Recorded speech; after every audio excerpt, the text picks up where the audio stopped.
నమః శివాయ. ఓం నమః శివాయ. ఓం నమః శివాయ. ఓం నమః శివాయ. ఓం నమః శివాయ. ఓం నమః శివాయ. ఓం నమః శివాయ. ఓం నమః శివాయ.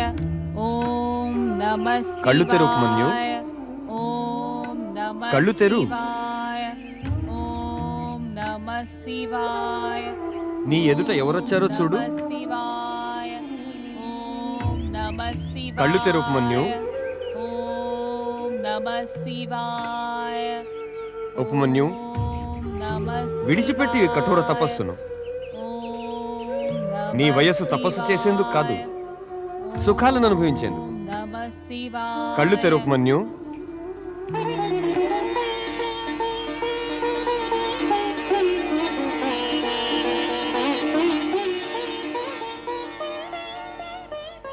ప్రియ ఉపమన్యు, నేను నీ దారిద్ర్యాన్ని దూరం చేయడానికి వచ్చాను. నీకు స్వర్గ సుఖాలు ప్రసాదించవచ్చాను. ఆ సుఖాలను నీవు కలలో కూడా ఎప్పుడూ ఊహించుకుని ఉండవు. తమరు స్వర్గానికి రాజైన మహేంద్రులే కదా? అవును, స్వర్గానికి అధిపతిని, దేవేంద్రుని నేను. తమకు అనేకానేక ప్రణామాలు. కాని మహేంద్ర, నేనేమి తమన్ని ఆరాధించి పిలవనూ లేదు, స్వర్గ సుఖాలను కాంక్షించనూ లేదు. మరి తమరెందుకు నా ఆరాధనకు విఘ్నం కలిగించవచ్చారు? నీ ఆరాధనకు విఘ్నం కలిగించవచ్చానా? అయ్యో అమాయకుడా, నేను నీకు హితం కూర్చవచ్చాను. కాని కాస్త చెప్పు, నీవు ఎవరిని ఆరాధిస్తున్నావు? దేవతలకే దేవుడు, భక్తజన పాలకుడు శివుణ్ణి. అయ్యయ్యయ్యో, ఆ బూడిద రాసుకునే భూతనాథుని ఆరాధిస్తున్నావా? మహేంద్ర, మీతో ఒకవేళ పెద్దలను గురించి మీరు మర్యాదగా మాట్లాడాలంటే మీకైతే అనిపించవచ్చు, ఈ బాలుడు పెద్దవాళ్లకు కూడా పెద్ద పెద్ద నీతులు చెప్తున్నాడని. తమరు ముల్లోకాల్లోనూ పూజనీయులైన పరమేశ్వరుని గురించి హేళనాస్పదంగా ఎంతో చులకనగా మాట్లాడుతున్నారు. అరే, బాలుడివై పెద్దవాళ్ళలా తర్కిస్తున్నావే? నీకు సత్యాన్నర్థం చేసుకునేంత వయసు లేదు, అనుభవం లేదు, ఇంకా జ్ఞానం ఎలా వస్తుంది? నేను నీ హితం కోరుతున్నాను బాలక. నా హితం కోరుతూ ఉంటే ఆ భక్తవత్సలుని నిందించటం అవసరం అంటారా స్వర్గాధిపతి? లేదు ఉపమన్యు, ఆయన నిందించాలన్న అభిప్రాయం కాదు. నా అభిప్రాయం వల్ల కేవలం ఇంతే. నీకొకటి తెలియచెప్పాలి. శివారాధనలో నీ సమయం వ్యర్థం చేయకు. కాస్తైనా లాభం కలగబోయేది లేదు. నీవే ఆలోచించుకో. తన వద్ద కేవలం బూడిద తప్ప ఏమీ లేనివాడు నీకేమిస్తాడు? ఇచ్చిపుచ్చుకోవడాలనేవి ఒక్క వ్యాపారులే చేస్తారు మహేంద్ర. ఆరాధన చేసేటటువంటి ఆరాధకులు కాదు. నా తల్లి, స్వర్గవాసులైన నా తండ్రి నాకు ఇదే తెలియచెప్పారు. ఈ సకల జగతిలో శివుని కన్నా గొప్ప వరాలిచ్చే వారెవ్వరూ లేనే లేరు. మన తల్లిదండ్రులిచ్చేటటువంటి జ్ఞానం ఎప్పుడు అసత్యం కాజాలదు. ఆ శ్మశానవాసి నీకు గొప్ప వరాలిస్తాడా? ఎటువంటి భ్రమలో ఉన్నావు ఉపమన్యు? నా భ్రమ కారణంగా తమరెందుకు చింతిస్తున్నారు స్వర్గాధిపతి? నా భ్రమేదో నాకిష్టమే. తమర్ని నేను వేడుకుంటున్నాను, ఇక్కడి నుంచి తమరు వెళ్ళిపోండి. నన్ను శివారాధన చేసుకొనివ్వండి. ఓరి దుర్బుద్ధి! నీవు జ్ఞానశూన్యుడివి, అనుభవశూన్యుడివిను. నీకు తెలిసినట్లేదు, శివుడెన్నడూ ఎవ్వరికీ హితం చెయ్యడు. నేను స్వర్గానికి సామ్రాట్టును, దేవతలకు రాజును. స్వయంగా నీ వద్దకు వచ్చాను. నీ కష్టాలు తీరుస్తాను. నిన్ను స్వర్గం తీసుకెళ్తాను.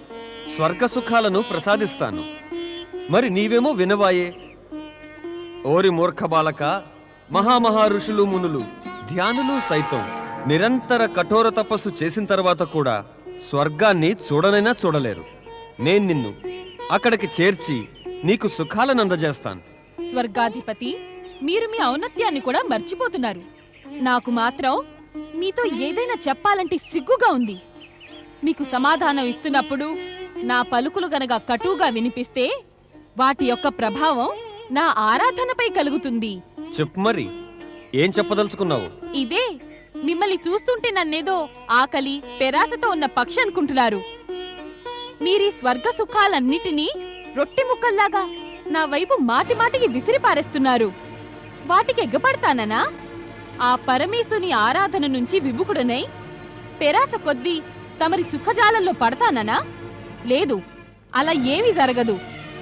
కావాలంటే ఇక్కడ ఉండండి, లేదా వెళ్ళిపోండి. నాకు ఆరాధ్యుడైన పరమేశ్వరుని చరణాలను చేరుతాను. ఓం నమః శివాయ, ఓం నమః శివాయ, ఓం ఇదేమిటి? నమః శివాయ, శివుడిలా దేవేంద్రుడు రూపాన్ని ధరించి ఉన్నాడే. శివాయ, ఇది దేవేంద్రుడికి మంచిది కాదు. నమః శివాయ. ఇక నేను వెంటనే వెళ్ళి దేవేంద్రుణ్ణి హెచ్చరించవలసిందే. పద నారద. నారాయణ నారాయణ నారాయణ నారాయణ నారాయణ శ్రీమన్నారాయణ నారాయణ నారాయణ. ప్రణామం దేవర్షి. మనసు వాక్కుని ప్రేరేపించి అనమంటున్నది మంగళమస్తు అని, కానీ అంతరాత్మ చెప్తున్నది మిథ్యావచనాలతో అసత్యాన్ని పలకడం మహాపాపమని. ఏమైనా అనర్థం జరగనుందా దేవర్షి? భోగాల పిమ్మట రోగాలు కలుగుతాయనే అనుమానం అనవసరం. రోగాలు రావటం ఒక నిశ్చిత సత్యమే. ఈ సత్యం తమకు తెలియంది కాదు బృహస్పతి. తమరంటున్నది మాకు సంకోచించకండి దేవేంద్ర.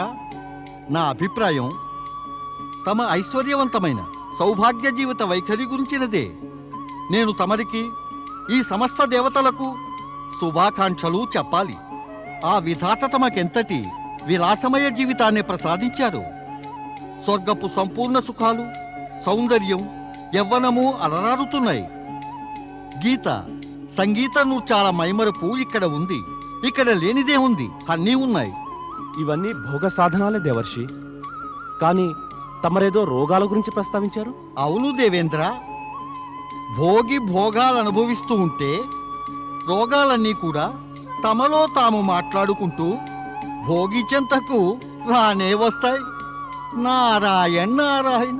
దేవర్షి, తమరి కంఠంలో వ్యంగ్యం మారుమ్రోగుతున్నట్లుంది. ఇంకా అనిపించటం మాత్రమేనంటారా? అనుభవం కాలేదా? దేవేంద్ర, తమరు విలాసాల్లో మునిగి ఉన్నారు. అక్కడేమో తమరి స్వర్గంపై ఆధిపత్యం పొందటానికి ఏర్పాట్లు జరుగుతున్నాయి. తమరెవరి విషయం గురించి చెప్తున్నారు దేవర్షి? ఏం చెప్పమంటారు? మరి చెప్పకుంటే చెబితే ఏమని ఆలోచిస్తున్నాను. చెప్పేద్దామనంటే ఎందుకు చెప్పాలి? మరి చెప్పినా కూడా ఎలా చెప్పాలి చెప్పండి. ఎప్పుడూ చెప్పినట్టే చెప్పండి దేవర్షి. నేనేదైనా చెప్పినప్పుడల్లా ఆ విషయం ఎవడో ఒక అసురునిపై కేంద్రితమవుతూ ఉండేది. కానీ ఈ మారెవరైనా మానవుడు ఉన్నాడా?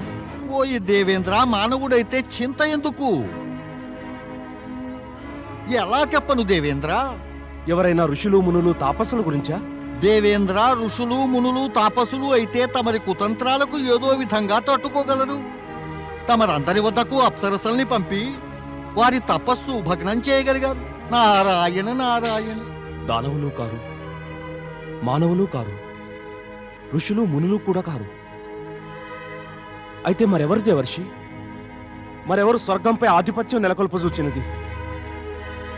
దేవతలు అలా చేయగలిగిన ప్రసక్తే లేదు. ఏమలా? ఎందుకని?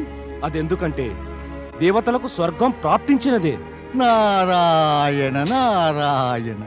స్వర్గాన్ని పొందిన దేవతలే కాక మరి ఇతర దేవతలు కూడా ఉన్నారు కదా. అయితే త్రిమూర్తులున్నారు. బ్రహ్మ, విష్ణు, మహేశులు. దేవర్షి, వీరిలో ఎవరైనా స్వర్గాన్ని కోరుతున్నారా? బ్రహ్మ విష్ణువు ఆయన సమక్షంలో నారాయణ నారాయణ. ఇక చెప్పేవాదా దేవర్షి?